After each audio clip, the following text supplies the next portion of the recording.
नमस्कार दोस्तों, हमारी आज की कहानी है अब बुढ़ापा लाचार नहीं।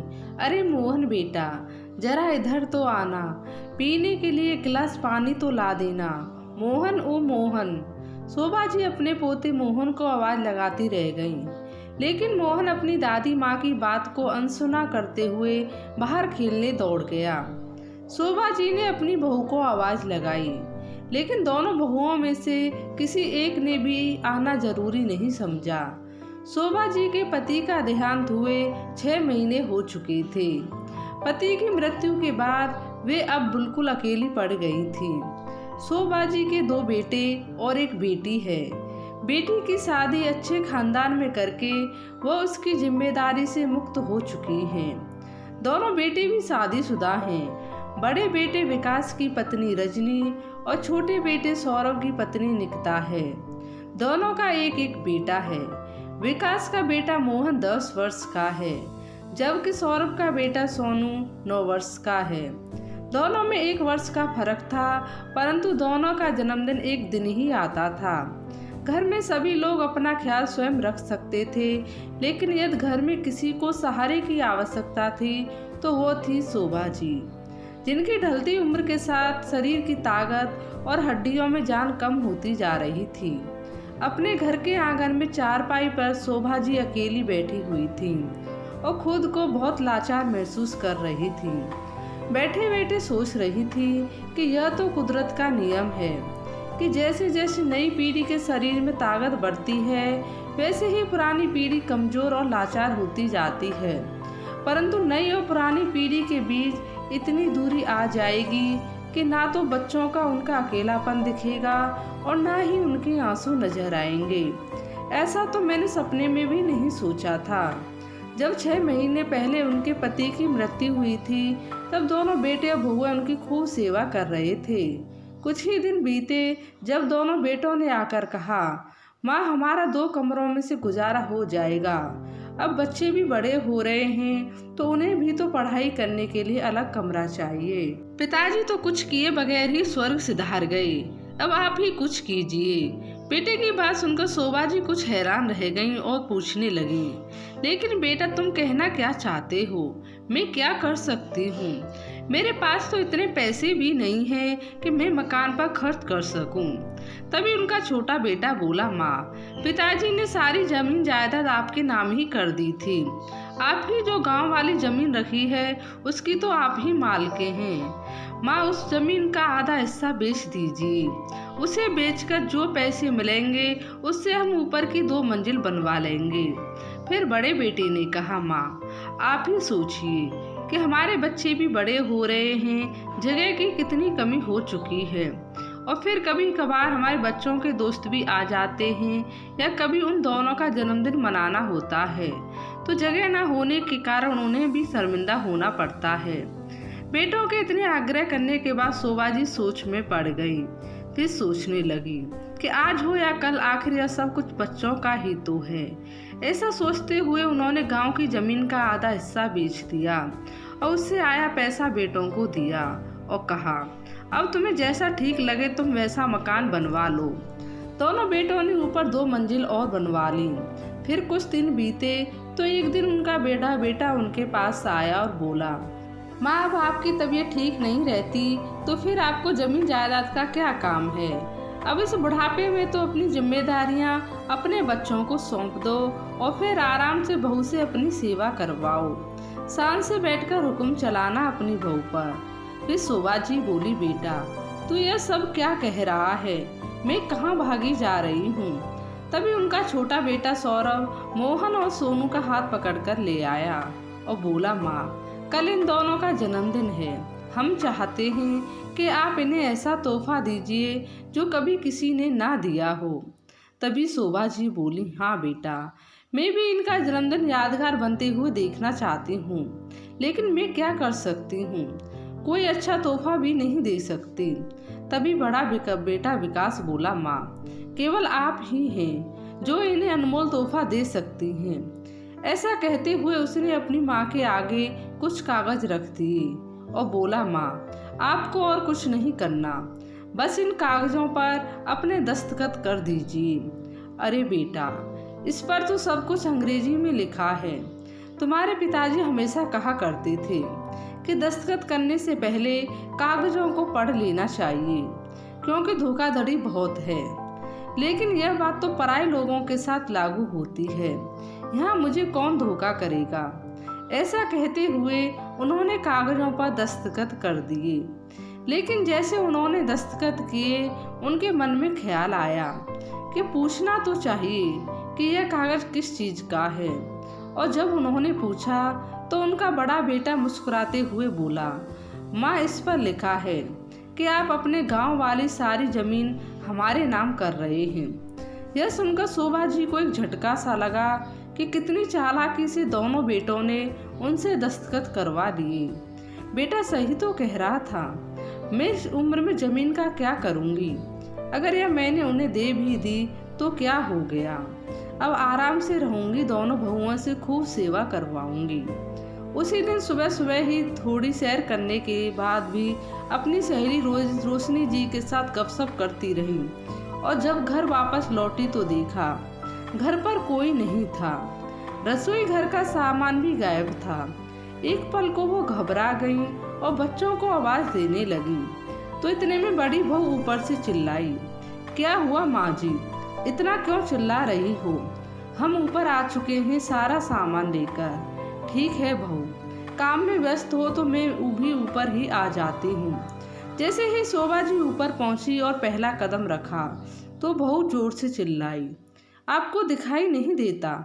सारा घर गंदा कर दिया। अभी अभी मैंने पोंछा लगाया था, सुख तो जाने दिया होता। अपनी बहू रजनी के मुंह से ऐसी बातें सुनकर शोभा जी का कलेजा मुंह को आ गया और हड़बड़ाते हुए बोली, वो मुझे बहुत जोर से भूख लगी थी। अगर मेरे लिए नाश्ता बना देती।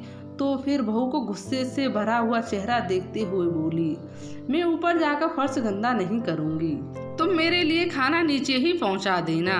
तभी रजनी बोली, देखिए माँ जी, अभी मैंने कुछ नहीं बनाया खाने को।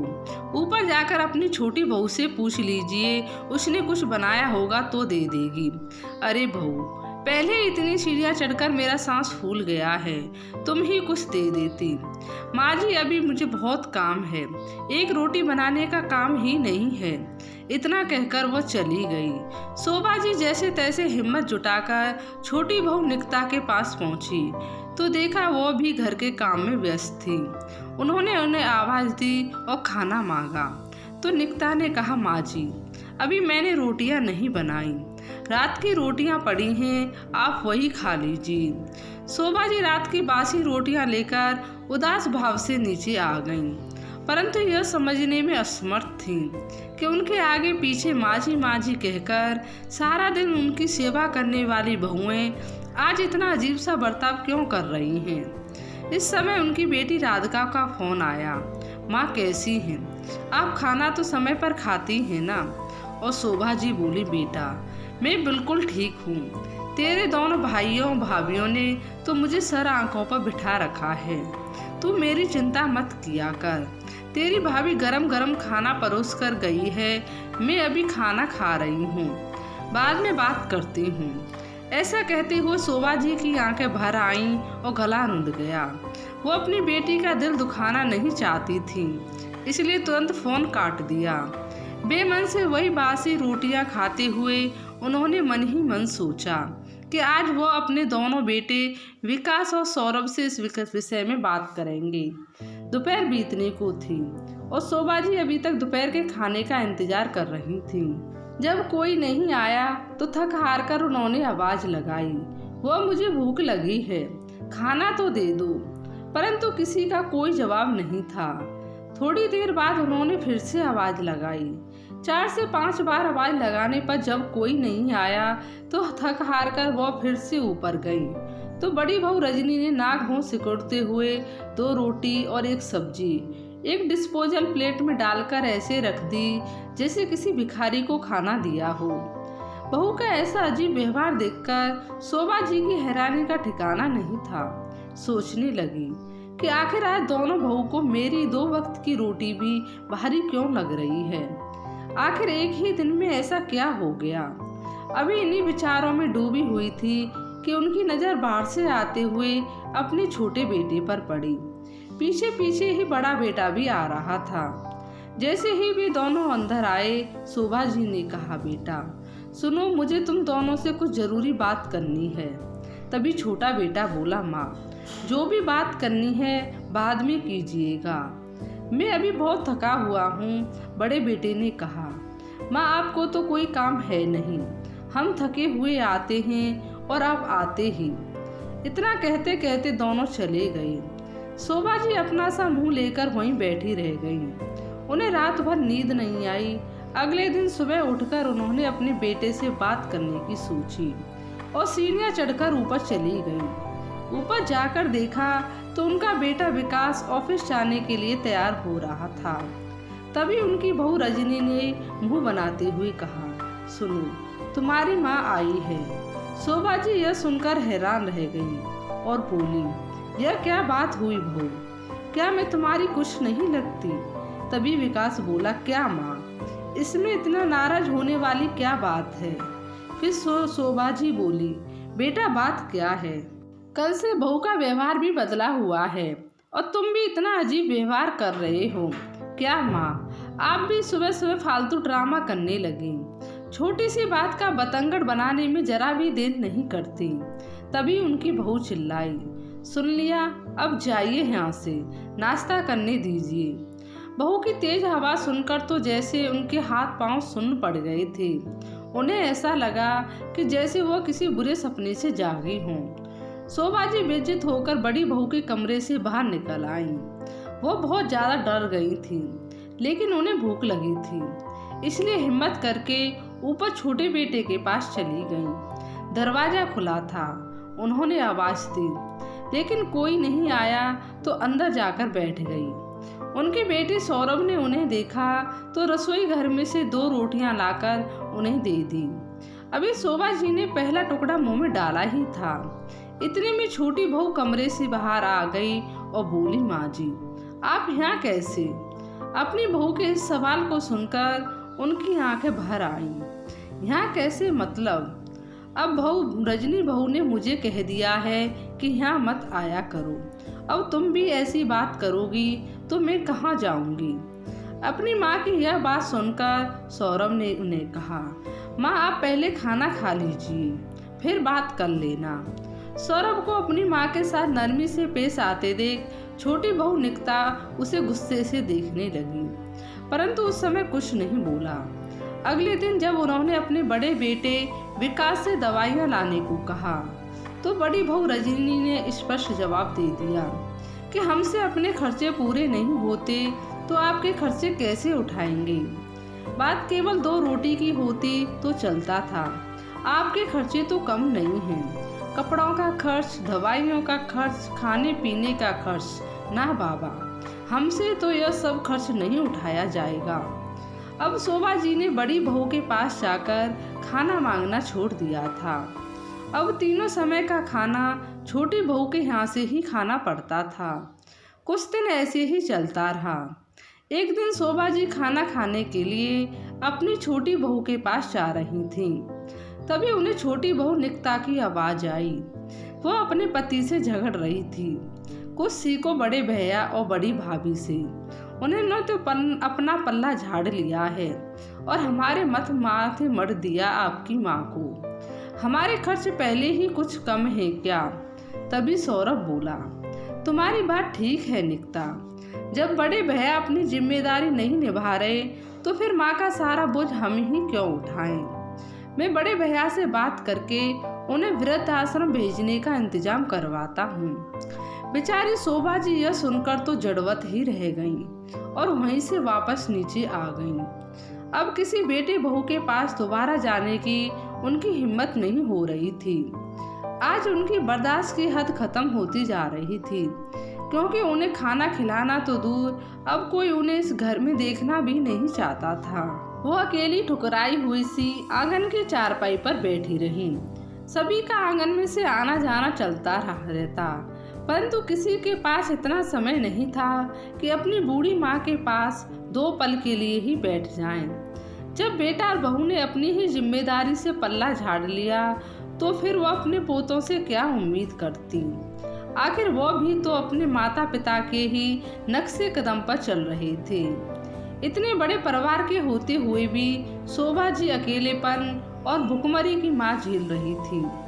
आज बगैर कुछ खाए पिए वो टहलने के लिए निकल गईं, तो उनकी सहेली रोशनी जी ने महसूस किया कि वो बहुत गुमसुम सी हैं। थोड़ी देर तो उन्होंने सोचा कि वो खुद ही बता देंगी, परंतु जब शोभा जी ने कुछ नहीं बताया तो रोशनी जी ने ही उनकी परेशानी का कारण पूछा।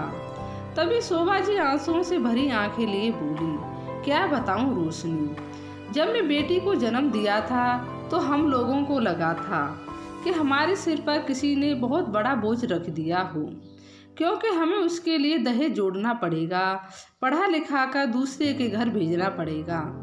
लेकिन जब मेरे एक के बाद एक दो बेटा पैदा हुए थे तब तो मैं फूली ना समाती थी, और उनके पिताजी का तो सीना गर्व से चौड़ा हो गया था। हमें लगता था कि शायद हमारे पिछली कर्मों का फल है, हमने मोती दान किए होंगे जो इस जन्म में यह कृपा बरस रही है। और मुझे महसूस हो रहा था कि जैसे मैंने तो गंगा नहा ली है। बेटों के साथ तो मेरा बुढ़ापा आराम से कटेगा और वो मेरी बुढ़ापे की लाठी बनेंगे। मैं तो पूरी उम्र इस खुशी में बिता दी कि हम बच्चों के ऊपर जो आज खर्च कर रहे हैं वो हमें बुढ़ापे में सूद समेत वापस कर देंगे। अपनी सारी जमा पूंजी हमने अपने बच्चों को उनके पैरों पर खड़ा करने में लगा दी, यहाँ तक कि अपनी सेहत पर ध्यान नहीं दिया। जब पति का साथ भी छूट गया और सेहत भी साथ छोड़ने लगी है। दोनों बेटे हैं कि मेरी दवाइयों का खर्च उठाना तो दूर, अब तो उनसे 2 वक्त की रोटी तक नहीं खिलाई जाती अपनी बूढ़ी माँ को। सारी बातें बताते हुए उनकी आंखों से आंसू बह निकले, उनका गला रुंध गया। रोशनी जी ने उन्हें पानी पिलाया और सांत्वना दी कि सब ठीक हो जाएगा। फिर शोभा जी बोली, पता नहीं रोशनी, इस उम्र में अब और क्या देखना बाकी रह गया है। भूख से तड़पने के बाद भी अब तक मेरे प्राण नहीं निकले हैं। इतना कहते कहते वो फूट फूट कर रोने लगी। रोशनी जी ने उन्हें हौसला दिया और उन्हें उठाते हुए कुर्सी पर बिठाया और बोली, देखो शोभा, यदि तुम ऐसे ही हार मान जाओगी तो इसके बाद भी तुम्हारे बच्चे तुम्हारे साथ ना जाने क्या क्या करेंगे। लेकिन यदि तुमने हिम्मत दिखाई और गलत के खिलाफ आवाज उठाती हो तो अपना बचा हुआ जीवन बहुत अच्छे से बिता सकती हो। अपनी सहेली की यह बात सुनकर शोभा जी कुछ सोच में पड़ गईं। अब तुम मेरे साथ चलो। रोशनी जी शोभा जी को अपने साथ एक ठेले पर ले गईं, जहां उन्हें भरपेट खाना खिलाया। फिर शोभा जी घर लौट आईं। काफी देर शोभा जी को सोच विचार में पड़ी रहीं। शाम हो चुकी थी, परंतु शोभा जी को दोपहर का खाना भी नसीब नहीं हुआ था। फिर खुद ही हिम्मत करके जो थोड़े बहुत पैसे पड़े थे लेकर पास की किराने की दुकान पर चली गई और एक ब्रेड का पैकेट खरीद कर ले आई। शाम के समय उनकी बेटी राधिका अपने पति के साथ उनसे मिलने के लिए आई, तो शोभा जी उस समय ब्रेड खा रही थी। अपनी बेटी राधिका को देखते ही उन्होंने ब्रेड का पैकेट छुपा दिया और बोली, अरे बिटिया, तू कब आई? तूने तो आने के बारे में बताया भी नहीं। माँ, जब मैं आपसे फ़ोन पर बात की थी तो मुझे तभी एहसास हो गया था कि कुछ ठीक नहीं है, इसलिए मैं आपसे मिलने चली आई। मुझे साफ साफ बताओ कि बात क्या है। बिटिया, मैंने तुझे कहा तो था कि सब कुछ ठीक है, तू बिना सर पैर की चिंता कर रही है, शोभा जी ने नज़र चुराते हुए कहा। तभी दरवाजे से आई हुई रोशनी जी की आवाज़ आई, क्या खाक ठीक है? सुन राधिका बिटिया, अच्छा किया कि तू आ गई। मैं तुझे बताती हूँ कि तेरी माँ कैसे एक एक दिन काट रही है। रोशनी जी ने सारा वृतांत राधिका को कह सुनाया। सारी बातें सुनकर राधिका हक्की बक्की रह गई। उसे विश्वास नहीं हो रहा था कि उसकी माँ पर जान छिड़कने वाले उसके भाई अचानक इतने लालची कैसे हो गए। शोभा जी का दामाद जो यह सारी बातें सुन रहा था कहने लगा, माँ जी, मेरा एक बहुत अच्छा वकील दोस्त है, आप एक काम कीजिए, अपनी प्रॉपर्टी के कागज उठाइए और हमारे साथ चलिए। शोभा जी के मना करने के बाद भी वे दोनों नहीं माने। उन्हें अपने साथ वकील के पास ले गए और सभी हालातों के बारे में बताया। वकील ने सभी कागज देखे और कहने लगा, अरे वाह, यह हुई ना बात। यह बताइए, यह कागज किस प्रॉपर्टी के हैं? तभी शोभा जी ने कहा कि यह हमारे मकान के और जमीन के कागज हैं। फिर वकील मुस्कुराते हुए बोला, अगर ऐसी बात है तो आप अपने बेटे बहू को अच्छा नाच नचा सकती हैं। फिर वकील के कहने पर शोभा जी ने कागजी कार्रवाई शुरू की। उसके कुछ समय के बाद शोभा जी घर लौट आईं। थोड़ी ही देर में उनके दोनों बेटे भी घर आ गए। उनके पास आकर बोले, माँ, हमसे आपका बोझ और नहीं उठाया जाता, इसलिए हमने आपका इंतजाम वृद्ध आश्रम में करवा दिया है। यह बात सुनकर शोभा जी हैरानी से उनकी ओर देखने लगी तो बड़ा बेटा बोला, चिंता मत कीजिए माँ, वहाँ आपको किसी तरह की कोई कमी नहीं होगी। कि तभी राधिका उसका पति वकील के साथ उनके सामने हाजिर हो गई। उन दोनों को वकील के साथ वहाँ देखकर दोनों बेटे और बहू की हैरानी का ठिकाना नहीं रहा। बड़ा बेटा बोला, यह सब क्या तमाशा है, तुम लोग यहाँ वकील के साथ? फिर बड़े बेटे ने कहा, अच्छा, अब समझ में आ गया कि माँ की संपत्ति में तुझे और जीजा जी को भी अपना हिस्सा चाहिए, इसलिए वकील को लेकर आ गई हो। लेकिन एक बात कान खोलकर सुन लो, यह सारी संपत्ति हम दोनों भाइयों की है, तुम्हारा इसमें कोई हक नहीं है। यह बात सुनकर राधिका उसके पति को बहुत गुस्सा आया। राधिका बोली, मुझे माँ की संपत्ति में से एक पैसा भी नहीं चाहिए। मैं तो केवल इतना चाहती हूँ कि मेरी माँ इस बुढ़ापे में सुखपूर्वक अपना जीवन बिताए। अरे, मैं तो माँ को अपने साथ ले जाना चाहती थी, लेकिन माँ ने यह कहकर मना कर दिया कि अपने जीवन का अंतिम समय वो बाबूजी की यादें के साथ इसी घर में रहकर गुजारना चाहती हैं। फिर शोभा जी ने चेहरे पर गुस्से भरे बहाव लाते हुए कहा, अपनी बेटी से ज़्यादा मैं और तुम्हारे पिताजी ने अपने बेटों को प्यार किया, यह सोचकर कि बेटियां तो पराई होती हैं, केवल बेटे ही बुढ़ापे में साथ निभाते हैं। लेकिन आज मुझे महसूस हो रहा है कि हमसे कितनी बड़ी गलती हो गई थी। तुम लोगों ने मेरे पास कोई और चारा ही नहीं छोड़ा था। जब तक जायदाद मेरे नाम पर थी तब तक मेरे आगे पीछे दौड़ते थे, और अब फर्ज निभाने की बात आई तो तुम सभी ने हाथ पीछे कर लिए। मेरा पैसा और ज़मीन तुम सबको चाहिए थी, पर तुम्हारी बूढ़ी माँ, उसका क्या? यह मत भूलो कि यह घर आज भी मेरे पति का है, जिस पर सबसे पहले अधिकार मेरा है। तभी बड़े बेटे ने कहा, इस पर अब आपका कोई अधिकार नहीं है। वसीयत बनाते समय ही पिताजी ने यह मकान हमारे नाम पर कर दिया था। तभी वकील साहब बोले, आपकी बात सही है, लेकिन आपके पिताजी ने मरने से पहले यह घर और जमीन अपनी पत्नी शोभा जी के नाम पर कर दिया था, और साथ में यह भी लिखवा दिया था कि उनकी पत्नी के जीते जी सारी प्रॉपर्टी की मालकिन वही रहेंगी। शायद आप लोगों के पिताजी को इस बात का एहसास पहले ही हो चुका था कि आप अपनी माँ के साथ कितनी घटिया हरकतें कर सकते हैं, इसलिए उन्होंने अपनी पत्नी की सुरक्षा के लिए अपनी मृत्यु से पहले ही अपनी वसीयत में बदलाव करवा दिए थे। उनकी मृत्यु की जो तिथि आपने बताई, उसी ठीक एक हफ्ते पहले ही वसीयत बदलवा दी गई थी। आज की तारीख में यह घर और आपके पिताजी के गांव की जमीन शोभा जी की है, और जैसे चाहें उनका इस्तेमाल कर सकती हैं, कोई इनसे कुछ नहीं कह सकता। यह सुनकर तो दोनों बेटों की जैसे जान ही निकलने लगी थी। वो कभी वकील को देखते तो कभी अपनी माँ को। इस घटना के बाद शोभा जी, जो आज तक सब कुछ सहन करती आई थी, चुपचाप रहने वाली एक सीधी सी महिला नहीं रही।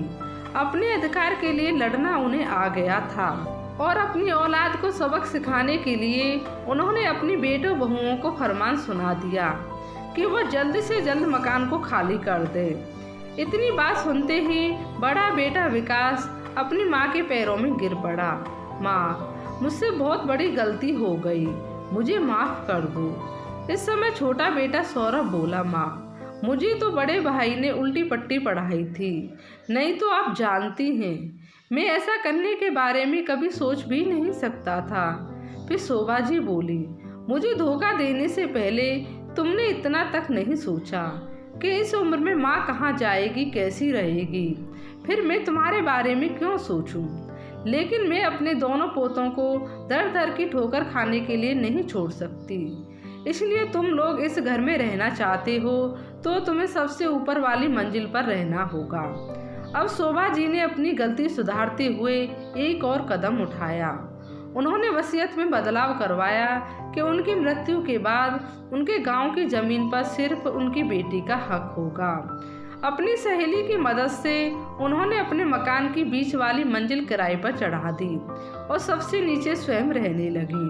राधिका ने उनके लिए खाना बनाने, साफ सफाई करने और कपड़े धोने के लिए एक मेड भी लगवा दी। अब शोभा जी का अच्छा खाना नसीब होने लगा था। अपनी सासू माँ का यह बदला हुआ रूप देखकर दोनों बहुएं दंग रह गई थीं। हैरान तो दोनों बेटे भी थे और दिल के किसी कोने में उन्हें एहसास था कि उनसे बहुत बड़ी गलती हो चुकी है, जिसका खामियाजा उन्हें भुगतना पड़ रहा है। तो दोस्तों, आपको यह कहानी कैसी लगी? लाइक और कमेंट करके ज़रूर बताएं और चैनल को सब्सक्राइब करना बिल्कुल भी ना भूलें। धन्यवाद।